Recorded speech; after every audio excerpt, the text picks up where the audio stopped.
Section 1. You will hear part of a telephone conversation between a job seeker and a recruitment agent. First, you have some time to look at questions 1 to 6. Pause recording for 30 seconds. You will see that there is an example that has been done for you. On this occasion only, the conversation relating to this will be played first. Yes, so that's Janet Thompson. Would you like me to spell it? If you wouldn't mind, thank you. Just the surname, please. No problem. It's Thompson.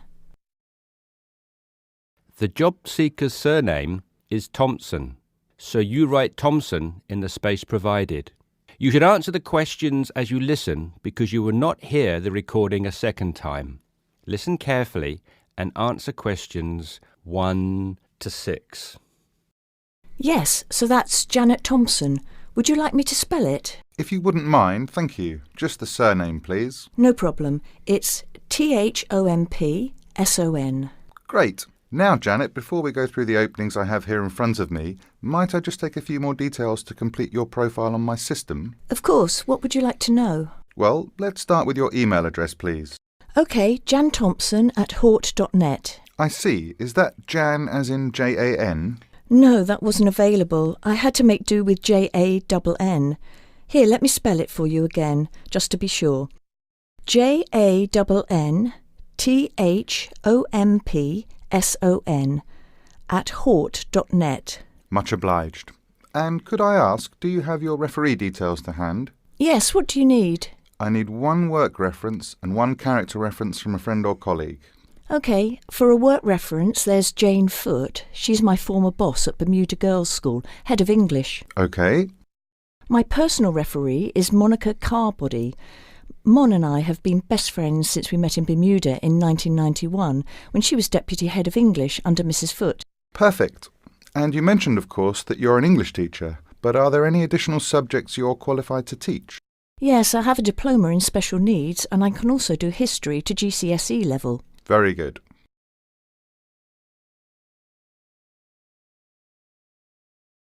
Before listening to the rest of the conversation, you have some time to look at questions 7 to 10. Pause recording for 30 seconds. Now listen and answer questions 7 to 10. Do you think I stand a good chance of finding something? Oh, better than good. In fact, we have some positions we can offer you today. You see, it's not so difficult to find a temporary role. Tell you the truth, there are plenty of them around, but getting a permanent position will prove a little more trying, though. Would you be prepared to take up a position short-term? Of course, anything that pays. Excellent. Well, there are 3 positions that I can offer you right now. The first is a teacher of English in LaSalle School. I'm sure you know it, right in the city centre. Yes, near where I live, actually. Even better. Well, it's a 6-month contract, and the very attractive thing about this role is that the head of English at LaSalle will, if she's satisfied with your performance after 6 months, offer to make you a permanent member of staff. Wow, that's food for thought. It certainly is, bearing in mind what I said before about how hard it is to find a permanent role. The second position I have to offer you is in a school near Chelsea.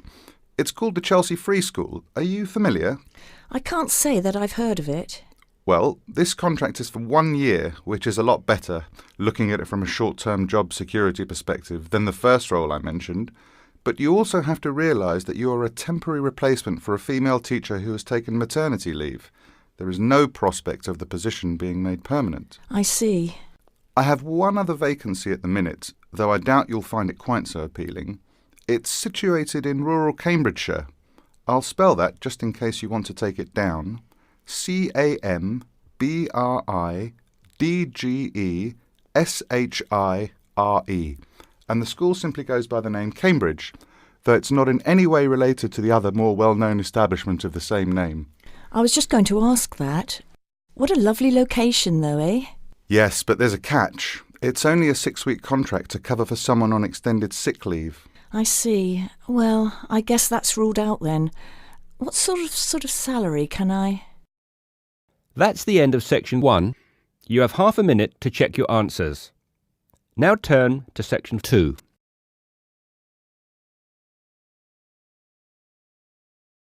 Test 1. Section 2. You will hear a flight attendant talking to passengers on an airplane. First, you will have time to look at questions 11 to 15. Pause recording for 30 seconds. Now listen carefully and answer questions 11 to 15. Good morning, everyone. I hope you all slept soundly overnight. I'm pleased to confirm that our flight is running on schedule and we expect to arrive in Christchurch at 8 a.m. local time. That's about 50 minutes from now. I've been advised by our pilot to warn you that there may be some turbulence on our descent, so please remain seated and have your seatbelt on at all times. As you may have heard, a fairly severe tropical depression is headed for New Zealand and in fact is reaching the west coast of the South Island as we speak. Thankfully, we are landing on the east coast, where the weather is still relatively good. Wind speeds are steady at around 15 miles per hour and the sky is generally overcast, though the sun may creep out from time to time as the morning progresses. That said, when the storm reaches this afternoon, conditions will deteriorate rather quickly. Please exercise extreme caution if you're travelling anywhere on the island today. As I said, the storm has already made landfall on the west-northwest coast, and we're getting reports of high seas and very strong winds of around 75 miles per hour, with gusts up to 110 in Collingwood. Heavy and thundery rainfall is also being reported there. The Southern Alps are experiencing severe blizzard conditions, and there is a virtual whiteout on the roads. There are accumulations of up to 3 foot of snow already, so please, under no circumstances, be tempted to take the mountain road from Christchurch to Bluff. Use the coastal route for the entire journey if you must go down south. Over in the west, in Hokitika, and the southwest, in Milford, conditions are bad with heavy rain, high winds, and high seas. In fact, several tornadoes were reported in Hokitika and also in Lewis, which is slightly further inland. Also inland, on the northern edge of the Southern Alps, Arthur's Pass should be avoided at all costs. Roads are closed due to the heavy snowfall. Kaikoura has reported wind speeds of 45 miles per hour, with occasional gusts a bit stronger, but so far it has escaped the heavy rain. At present, it is windy and cloudy there.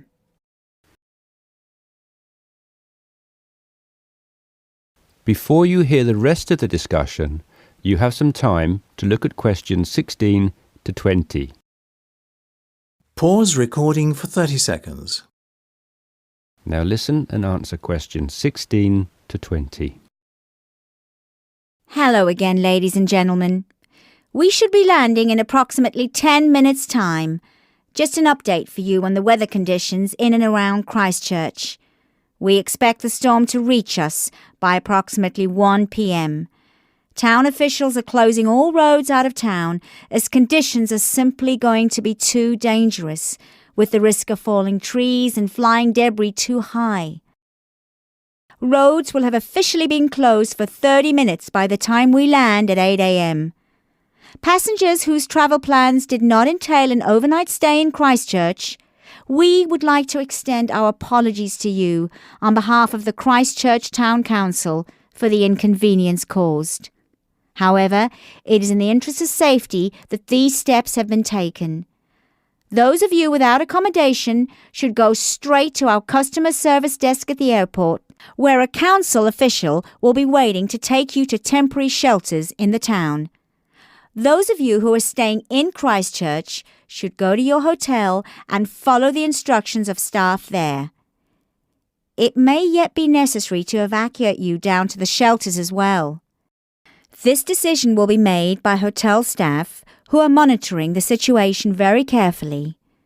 The storm has made a direct hit on the island. The storm eye is expected to arrive in Christchurch at about 4 p.m., after which a brief period of calm will be experienced.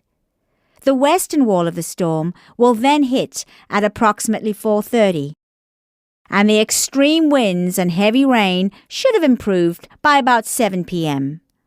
All roads will be reopened from 9 p.m. onwards.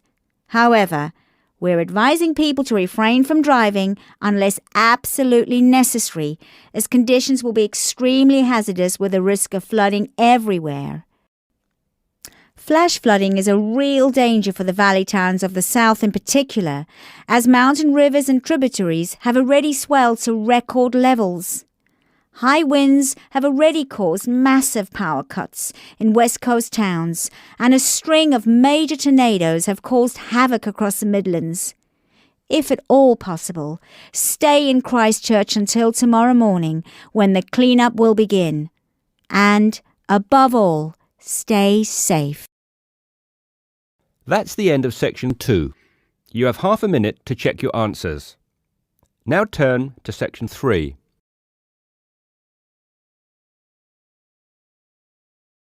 Section 3. You will hear a discussion between two psychology students and their tutor. First, you have some time to look at questions 21 to 24. Pause recording for 30 seconds. Now listen carefully and answer questions 21 to 24. So, how did you find the lecture yesterday? Reasonably interesting, but he sort of rushed through Maslow's work, which, considering it's been covered before, is fine for everyone else except me, who missed the last lesson. Why don't you fill him in then, Tina? Me? Oh, OK. Well, basically, it's simple enough. We all have certain needs, and what Maslow did was group them into categories. Depending on how successful your life has been or what stage of life you are at, your needs change and you shift from one of Maslow's categories into another. First, there's your basic needs. Physiological needs, the professor said. Is that right? Very good. These needs are pretty obvious. They're our most basic ones. Things every human needs to survive and function, like air, water, food, clothing and shelter. It's not rocket science, this bit. Maslow just points out that until we have satisfied those basic needs, our desires don't evolve into anything more complex and we don't seek any greater form of fulfillment. Isn't that a bit irrelevant today? Not really. Millions of people in the developing world are still fighting to fulfill these needs, fighting for their very lives every day. Good point. So anyway, Maslow represented what he called his hierarchy of needs on a pyramid, or, in 2D, a triangle. With physiological being at the base, presumably. Yes, it's obvious, isn't it? What's at the other end of the spectrum, then? Well, to be at the pinnacle, you've got to have mastered the other levels of need. Then you are in the self-actualization zone. This is a place where you are very at one with yourself and looking to make the absolute most of your skills, talent and potential. You can only focus on maximising these, though, of course, if, as Maslow reminds us, you're fulfilled in every other sense. And what are these in-between levels, then? Well, after you've found food and water and shelter and so on, the next step is to fulfil your safety requirements. Safety does not just mean your physical safety, though. That's far too simplistic. It's also about your emotional safety, your job security and so on. And let me guess, after that it's the need for esteem. No, Maslow reasoned that after your physiological and safety needs are fulfilled, the next most urgent requirement is for friendship, intimacy, companionship and so on. You know, on an emotional level, building a family, having relationships, etc. Only then, after you have found a sense of belonging, does the need for esteem take precedence, he argues. Presumably that's the need to feel accepted and valued. Yes, but more on that later. Do you feel more comfortable now? Yes. Thank you both.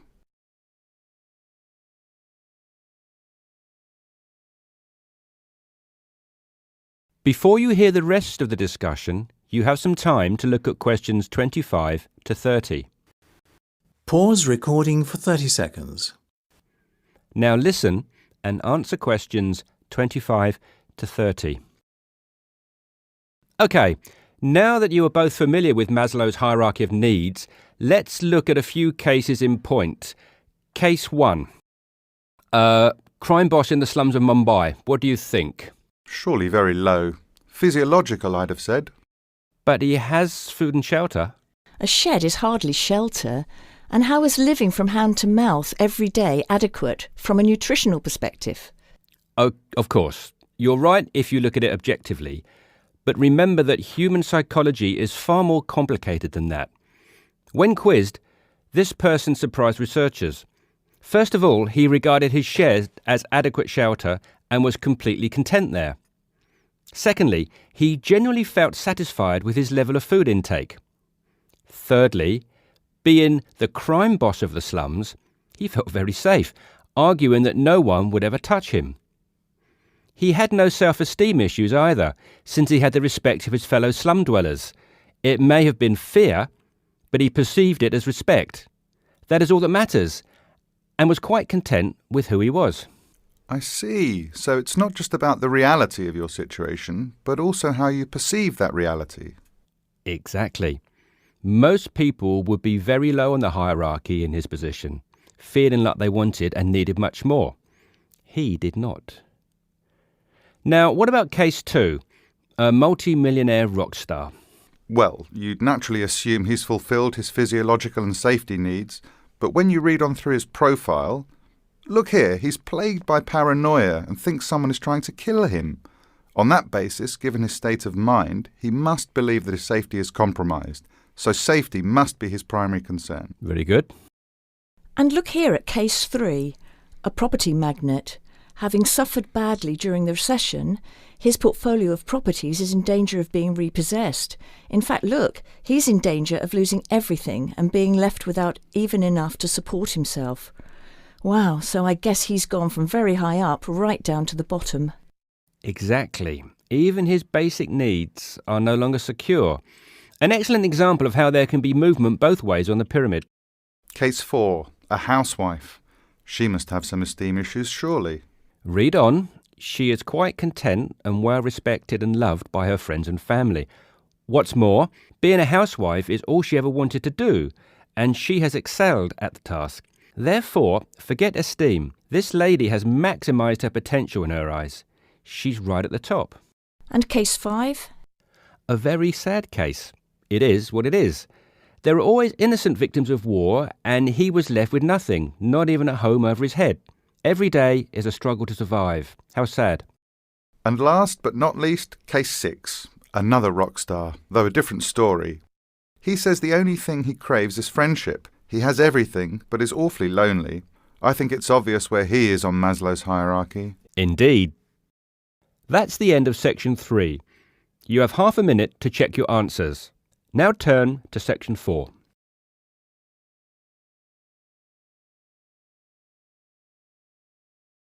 Test 1, section 4.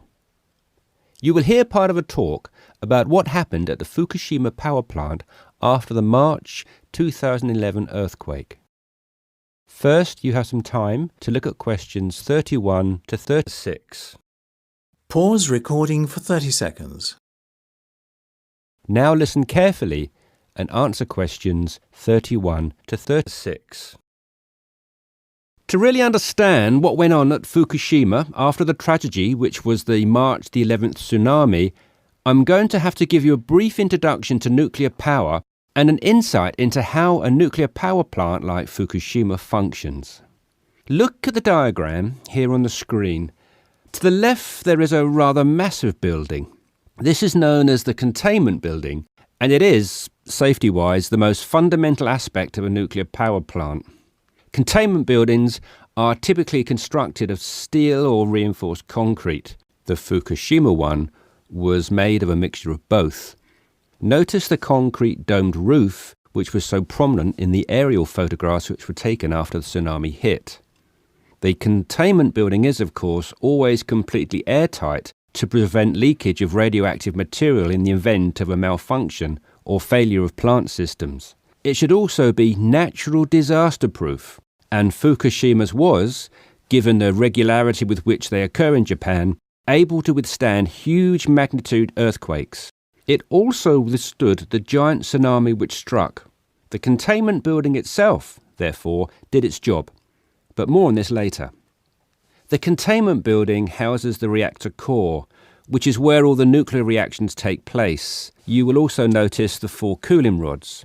These rods can be raised and lowered as required to control reaction speed and soak up neutrons. Now, if you look to the right-hand side of the containment building, you'll notice the coolant system, which basically regulates the temperature of the core and prevents it from overheating. You have hot water from the coolant system flowing into the heat exchanger and cold water flowing back into the containment building. This hot water is then transferred through the feed pumps into the turbine hall, where it is harnessed to drive the turbines and generate electricity. But before the energy can be distributed into the national grid, it must be sent through a new conductor. And this is the function of the missing piece of the puzzle, the transformer. The transformer allows electricity to be conducted from the turbines into the national grid. And that, ladies and gentlemen, is how nuclear-powered electricity is generated, more or less.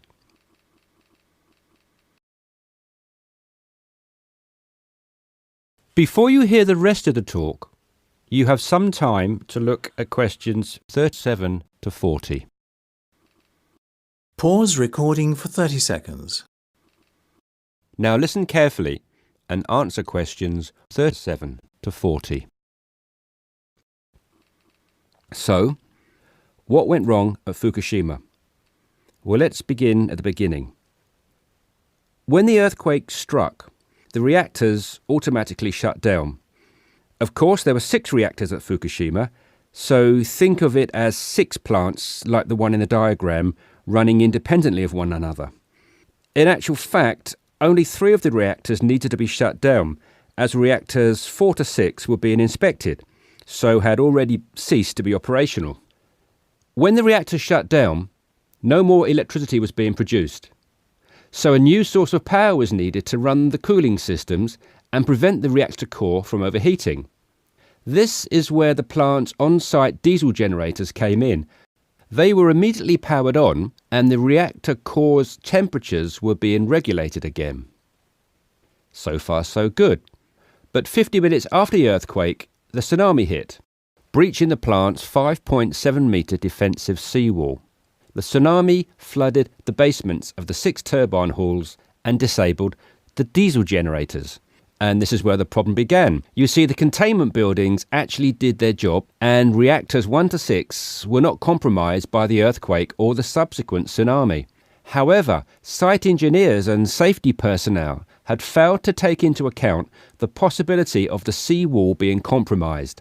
Once this happened, and the turbine halls flooded, the diesel generators were useless. It was going to be a race to get the coolant systems up and running again in time to stop meltdown or fallout from occurring.